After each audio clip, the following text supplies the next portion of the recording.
it all started with this newspaper called Economic Times. What is this blue chip? What is this bond market?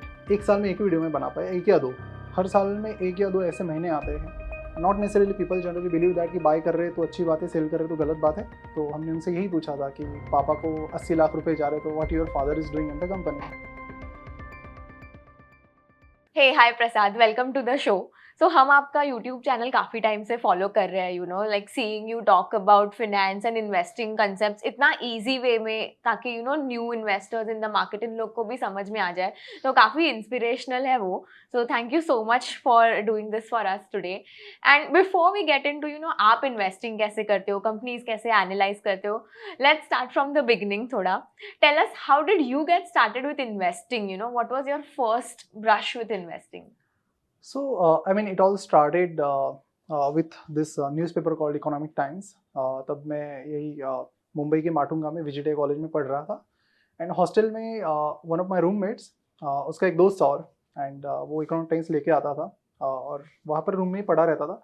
तो being an अविड reader, तो मुझे शौक था कि जो भी पढ़ा रहे जस्ट पिक दैट नॉवेल और pick that newspaper and start reading it.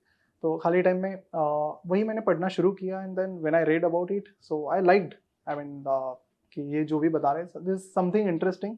So whenever he use to come with that newspaper, तो मैं थोड़ा कुछ पढ़ लिया. But there were lots of issues in the sense कि मुझे समझ में नहीं आता था कि what is this blue chip, what is this bond market. तो अब क्या है ना कि दिस इज़ लाइक बैक 2012. अब उस टाइम ऐसा कोई यूट्यूब चैनल नहीं था, ऐसा कुछ, ये गूगल पे भी like there are very few blogs जहाँ पर आपको ये सारी इन्फॉर्मेशन मिलती थी. और 2G का ज़माना था, तो एक तो इंटरनेट चलना ही बहुत बड़ी बात थी. So the simple option was like कि go to the Gateway of India का रोड, वहाँ पर साइड में वो किताबें बेचते थे. तो पीटर लिंच की मैंने 2-3 किताबें उस टाइम उठा ली थी, one upon Wall Street, learn to earn. और वहीं से मैंने थोड़ी थोड़ी कुछ बेसिक जो चीज़ें हैं वो लर्न टू अर्न से अच्छी खासी समझ ली. एंड धीरे धीरे फिर जब मैंने अपना पहला डीमैट अकाउंट ओपन किया, तो जो भी ब्रोकर थे उस टाइम, पूरे ऑफलाइन ब्रोकर थे, डिस्काउंट ब्रोकिंग नहीं थी, तो उन्होंने भी काफ़ी कुछ गाइड किया. So that is how it all started. So पहले 2-3 साल तो फिर दिस इज़ हाउ मैं स्ट्रगल कर करके सीखता था. And this was a starting point कि मुझे पता था कि when I was in engineering, this happened in diploma, the whole process. तो जब मैं इंजीनियरिंग में गया तो द मेन प्रॉब्लम वाज कि like there are many students, मेरे जो कलीग भी थे, मतलब क्लासमेट्स, वो भी सारे शेयर मार्केट में इन्वेस्ट तो रखते थे, बट नोबडी न्यू कि इसमें एंटर कैसे करना है, how to invest in that. And then we decided कि चलो एक कुछ वीडियो बनाते. तो मेरे पास तो कुछ था नहीं इंस्ट्रूमेंट वगैरह, तो एक फ़ोन था कोई, तो भी नोकिया का उस टाइम. तो मैंने ऐसे डिस्टेंस लेके पकड़ लिया. एंड ऑडियो उसमें कोई, उसमें भी टफ था. नोकिया में इफ़ यू रिमेंबर एंड्रॉइड नहीं था, तो विंडोज़ में तो पहले भी ऑडियो रिकॉर्डिंग ऐप नहीं मिलते थे. वो कुछ करके मैंने ऑडियो रिकॉर्ड किया. एंड देन एडिट के लिए एक दोस्त था, उसको दोस्त के दोस्त ने 100 रुपये दे के उसने कुछ एडिट किया, कुछ कोट वगैरह डाल दिए इररिलेवेंट से, और उस तरह से पहला वीडियो डाल दिया. So I was not sure about कि कैसे चलेगा. My whole and soul aim कि ये कुछ उन लोगों तक पहुँचे जिन्हें स्टॉक मार्केट के बारे में कुछ भी नहीं पता, सो दैट वो 4 मिनट की वीडियो से कुछ बेसिक समझ में आ जाए. What happened is like कि in the first few days it got around 14,000 views. And जब मैंने देखा तो I was very shocked. तो मतलब I was very happy. I still remember उस टाइम पुणे में था मैं, तो मेरे दोस्तों को मैंने पार्टी दी थी वहाँ पे वड़ा पाव की. So that is how this journey overall started. And बाद में जब जैसे से कमेंट्स आए, तो few people talked about कि Prasad cover fundamental analysis, Prasad cover this. And then I started covering that. And that is how first 3 years, अब उसमें भी प्रॉब्लम था कि हमारे जो एडिटर थे वो कुछ खास एडिटिंग टीम नहीं थी, तो एक साल में एक ही वीडियो में बना पाया, एक या दो. तो 2014 में एक बनाया, 15, 16, 17. एंड 18 के बाद फिर 17 के आई थिंक मार्च में हमने 3-4 वीडियो बनाए थे. उसमें से फिर 2 अचानक से वायरल हो गए. फिर वही से मतलब in the first 3 years we got around 3,000 subscribers. Next 3 years में हमें कुछ अराउंड 34-35,000 आ गए. And it was a good start. And वहीं से फिर धीरे धीरे जर्नी शुरू हुई. Awesome. You know, interestingly, like when I was in my engineering, तो मैं भी मनी कंट्रोल पे सब न्यूज़ पढ़ती थी about listed companies and all, but ज़्यादा कुछ समझ में नहीं आता था. तो what I wanted to get started, but कैसे, you know, पता नहीं था. तो like जो आप कर रहे हैं, आप सर्च कर रहे हैं, it's so important for new investors in the market.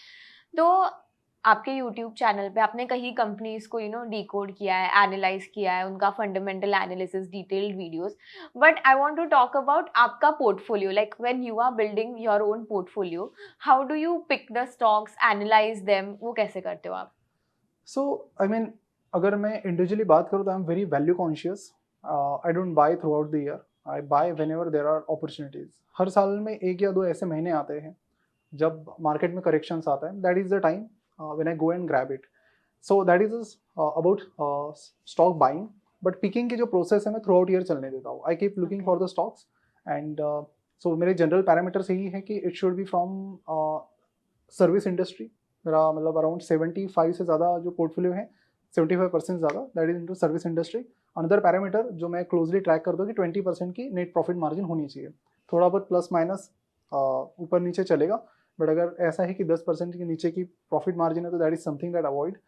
Another thing I look at कि I pay a lot more attention to the management कि मैनेजमेंट कैसा है, क्या है, एंड मैं उसमें बहुत डिटेल में जाता हूँ. इतने डिटेल में जाता हूँ कि आई गो आई read or listen to their क्या बोलते हैं उसको, सॉरी, कॉन्फ्रेंस कॉल्स. या so I listen to the con calls. और हमारी टीम में भी कई सारे मेंबर्स हैं जो एक्टिवली कॉन कॉल सुनते रहते हैं या फिर उसके ट्रांसक्रिप्ट पढ़ते रहते हैं. So that is where I get to know कि मैनेजमेंट कैसा. तो whenever we pick any company, so the first thing we do कि like we go all in and we try to listen to as many con calls as possible.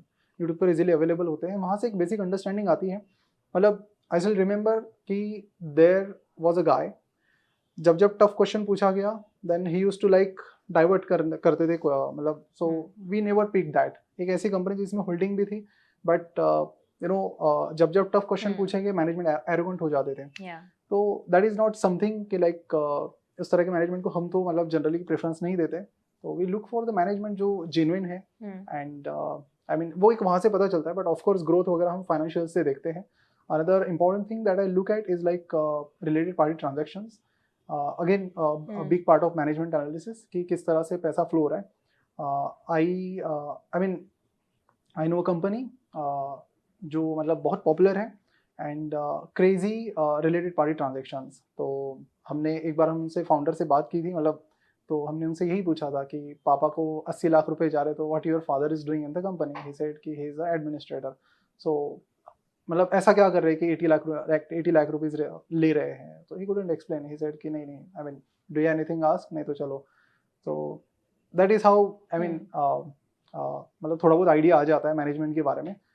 तो इस तरह की चीज़ें मतलब बेसिक चीज़ें भी हम डिटेल में जाके चेक करते हैं. और particularly I go for the fast growing companies और पर्टिकुलर मतलब सर्विस इंडस्ट्री से. So this is how I have maintain my portfolio.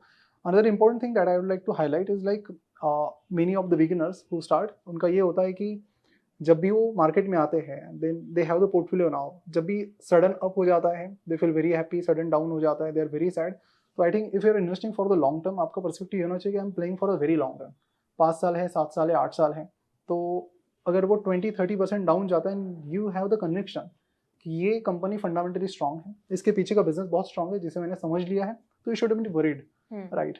तो but most of people don't go into that depth. वो ऊपर से कंपनी को देखते हैं एंड ओपिनियन या फिर साइकोलॉजिकल इमोशंस जो उस टाइम होते हैं उसके बेसिस स्टॉक पिक करते हैं. So that is something to be avoided. So we take a lot of time. किसी स्टॉक को पिक करने को हम 2 महीने तो बिल्कुल भी नहीं खरीदते, बिकॉज 2 महीने में you have lots of biases towards that company. तो हम वो भी थोड़ा सेटल डाउन, इमोशंस को सेटल डाउन होने देते अगले 2 महीने में, and then we see for the correction and enter into it. So that is a basic format that we follow. Awesome. So, at least हम क्या देखते हैं कि जिसका बड़ा पोर्टफोलियो है, दे हैव अ नेटवर्थ, या फिर AMCs, they have access to these founders and management, तो it's easy for them to analyse. But what about a retail investor, right? Like जैसे म्यूचुअल फंड में हम बोलते हैं, right, the AMCs should have skin in the game. तो ऐसे retail investors को भी पता रहना चाहिए ना मैनेजमेंट क्या कर रहा है. तो what are some ways which they can analyse basically? So the first thing is like you need to look at the receivables. कि कई बार कंपनीज ये करती है कि ग्रोथ तो दिखाती है, बट कहीं ना कहीं आपको कंपनी के जो कैश फ्लो स्टेटमेंट है, रिसीवेबल्स है, वो बढ़ते दिखाई देते हैं. So that's a big red flag.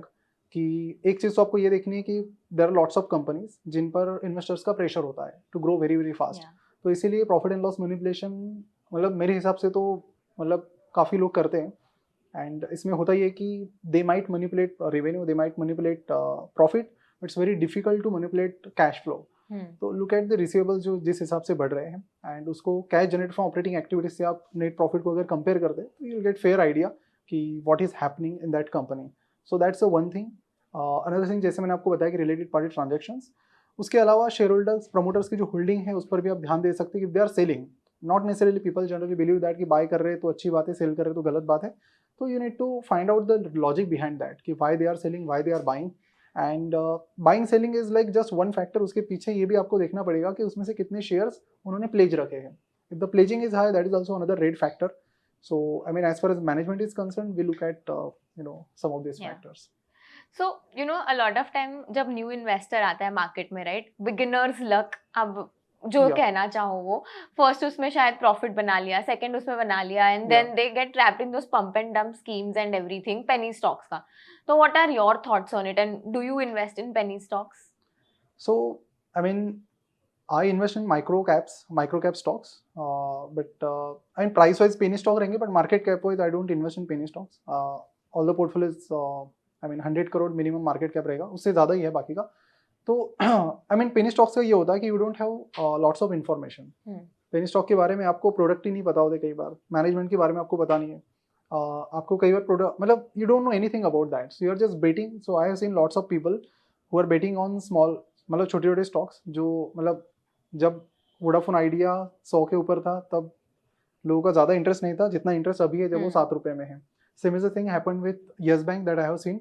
300 का स्टॉक जब 150 में गिरा, पीपल वर लाइक कि यार ये तो 50% डिस्काउंट है. पीपल बॉट इट एट 150, वो 75 पे आया.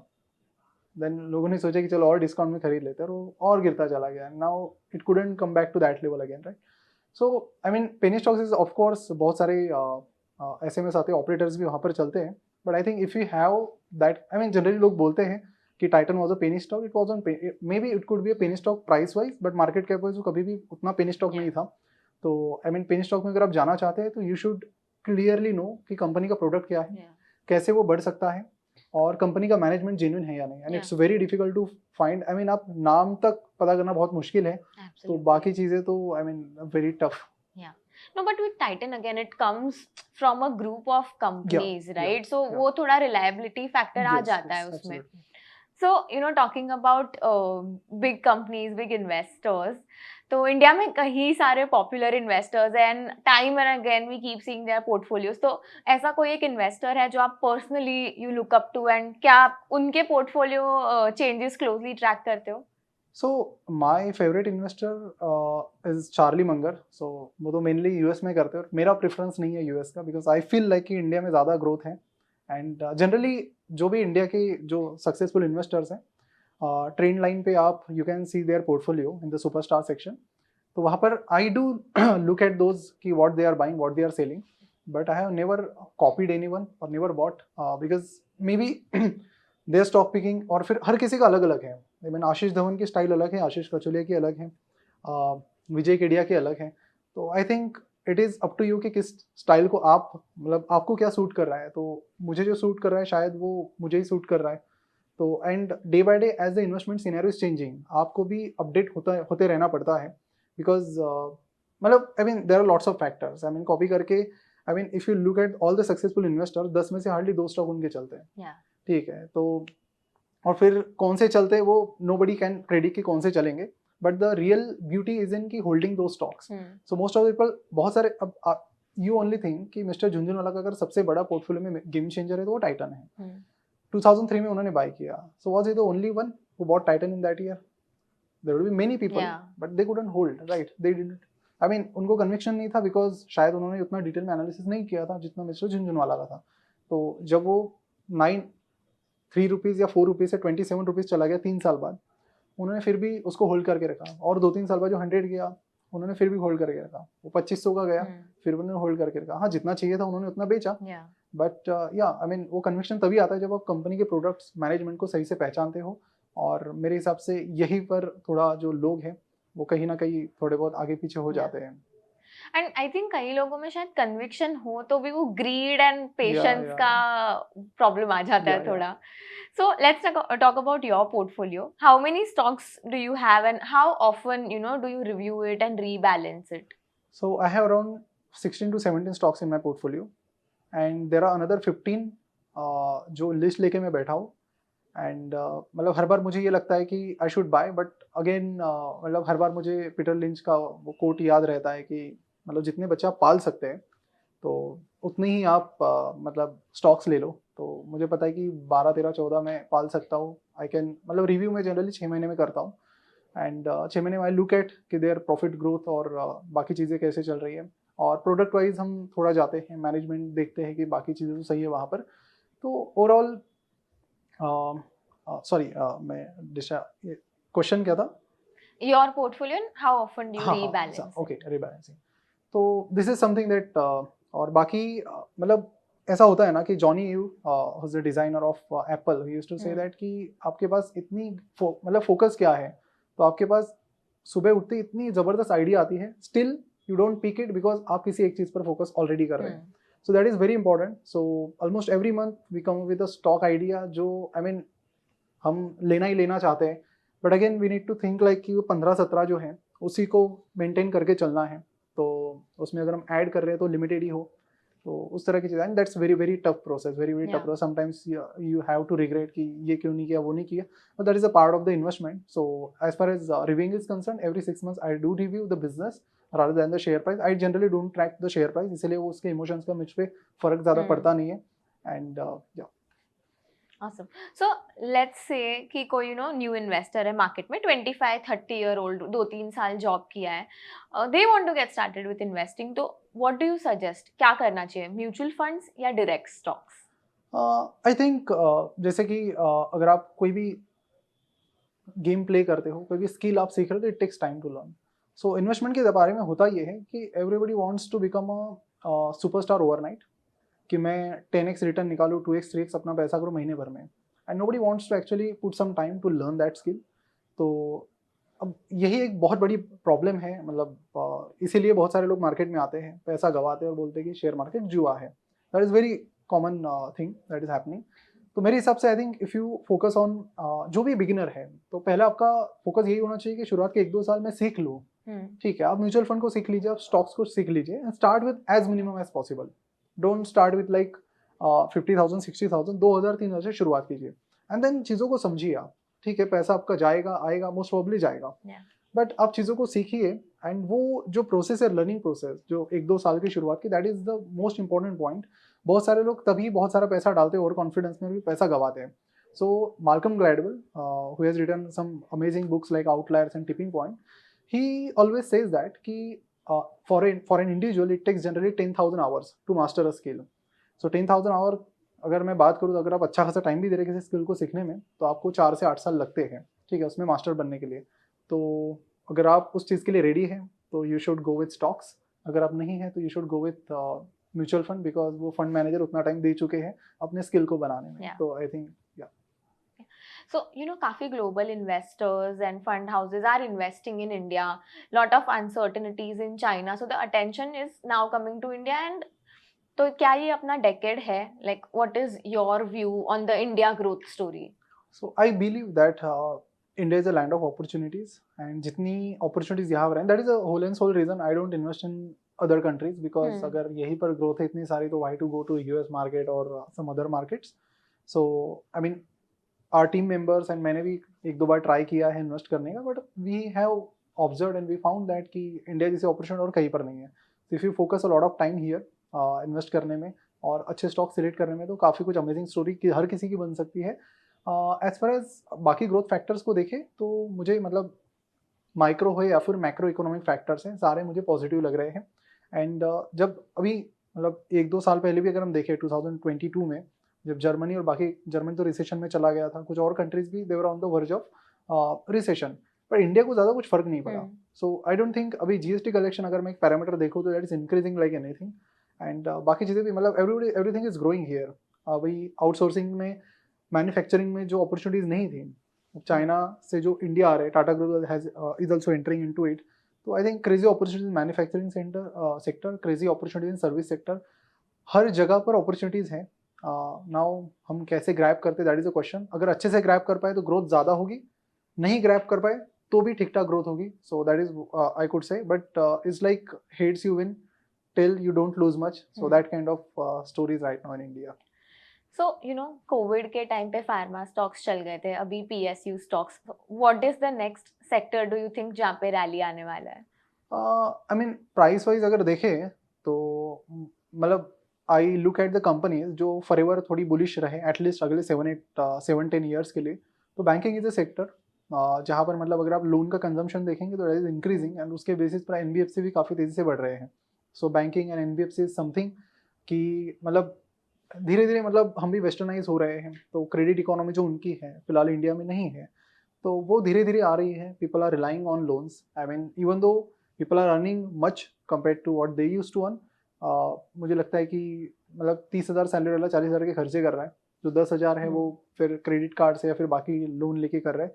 And that behaviour is like spreading like anything. So I see a lot of scope there. I mean another, I mean I have a lots of portfolio allocation on this kind of stocks. उसके बाद मुझे product based IT companies में काफ़ी bullish हूँ मैं, because India ने उतनी कुछ प्रोडक्ट बेस्ड IT कंपनीज अब तक बनाई नहीं है. हमारी IT कंपनीज जो रही है, बी TCS, इन्फोसिस, सारी आउटसोर्सिंग है. So they haven't made any product that we Indians could be proud of कि चलो ये इंडिया से बनाए समथिंग. बट रिसेंटली मैं देख रहा हूँ कि lots of companies are coming out of India and they are becoming global. In terms of product, मतलब SaaS प्रोडक्ट हो बाकी कुछ हो, जैसे कि Zoho है, Freshworks है. Freshworks is now listed in US. Zoho तो लिस्टेड नहीं, but lots of companies are coming like that. So I feel like companies like that which are coming up. सो मुझे ये लगता है कि बैंकिंग, NBFC और सर्विस बेस्ड पर्टिकुलरली IT, ये मुझे इन पर मैं खुद बुलिश हूँ.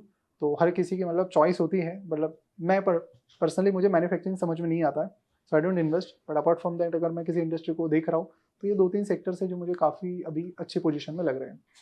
सो अगर किसी को स्टॉक मार्केट में इन्वेस्टिंग स्टार्ट करनी है एंड लेट्स से कि उनको बैकग्राउंड नॉलेज जीरो है बेसिकली, तो how do they get started, what can they do? So the first thing is like कि आप एकदम बेसिक टर्म्स को समझिए. एंड उसमें समझने में अगर किसी को डिफिकल्टी हो रही है, आपको डिफिकल्टी हो रही है, तो यू कैन गो विथ और basics of stock market course, जिसमें हमने एकदम स्टोरी टेलिंग फॉर्मेट में इतनी आसानी से चीज़ें समझाई है कि कोई भी 100% सीख जाएगा कि शेयर मार्केट होता क्या है, कैसे वो काम करता है. तो उसमें सुनने में तो देखिए फाइनेंस सुनने में बड़ा टफ है. When people hear about price to earnings ratio and some of the like net interest margin, तो सुन के ऐसा लगता है कि ये तो बहुत कॉम्प्लेक्स है, हमारे लिए नहीं है. लेकिन ये चीज़ें बहुत इंटरेस्टिंग है. अगर आप इन्हें सही से समझते हैं तो आई मीन आपको भी मतलब लगेगा कि let me analyse the company, let me see in detail.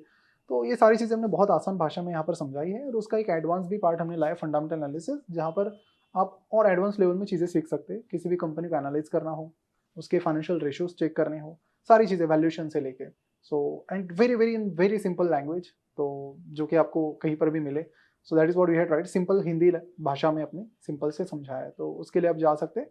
और साथ में जब आप सीख रहे हैं तो प्रैक्टिकली भी उन चीज़ों को करते रहिए. और शुरुआत के, जैसे मैंने आपसे कहा कि शुरुआत के कुछ साल आपको स्किल सेट सीखने पर लगाना है, ना कि सीधे बेट करना है कि let me buy this stock in huge bulk because किसी ने बोला है या फिर मुझे ऐसा लगता है पर्सनली. तो स्टार्टिंग में you should avoid investing big, skill set पर फोकस कीजिए. तो ये सारी चीज़ें आप कर सकते हैं. So let's do a quick rapid fire. Okay, what was your first multi bagger? Federal Bank. Business या वैल्यूएशन, आप ज्यादा किसको इंपॉर्टेंस देते हैं? Both. Which is the oldest stock in your portfolio? Mindtree. High growth stock या deep value stocks? I generally go for high growth. What is the maximum weight that you give to any stock in your portfolio? 30%. Do you look at technicals while buying or selling any stock? No. आपका worst investment mistake क्या रहा है? Financial technologies, fraud हो गया था. I couldn't analyze the management properly. Your favorite Indian entrepreneur? Zarsis Desai. Okay. Favorite stock market movie? Scam 1982 web series मुझे सबसे सही लगी अब तक, और Wolf of Wall Street. Three favorite books on investing? Dhandho investor, one upon Wall Street, and how to invest by David Rubenstein. Okay, one last. A single line of advice for new investors? Don't take emotional decisions. Don't take emotional decisions. So thank you so much for joining us today. Very, very grateful that you took out time for this, and yeah, thank you so much. Thank you so much for having me.